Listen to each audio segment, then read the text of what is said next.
એક વખત ફરી ઇન્ડિયાઝ ગોટ લેટેન્ટ વિવાદમાં આવ્યું છે. શો શરૂ થયા અને ગણતરીના કલાકો જ થયા હતા અને સોશિયલ મીડિયા પર નવા વિવાદે માથું ચક્યું છે. યાદ હશે કે અગાઉ પણ ઇન્ડિયાઝ ગોટ લેટેન્ટ અનેક વિવાદોને કારણે ચર્ચામાં રહ્યો હતો. ભારે વિરોધ બાદ હવે શોની નવી સિઝન શરૂ થઈ ગઈ છે. પરંતુ સિઝનના પહેલા જ એપિસોડમાં એક જોકને લઈને વિવાદ ઊભો થયો છે.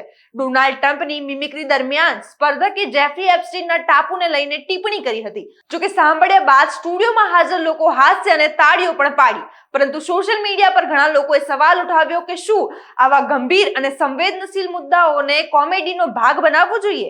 એક તરફ લોકો કહી રહ્યા છે કે કોમેડીમાં કોઈ મર્યાદા નથી હોતી, તો બીજી તરફ કેટલાક લોકોનું માનવું એ છે કે આવા મુદ્દાઓ પર મજાક કરવી યોગ્ય નથી.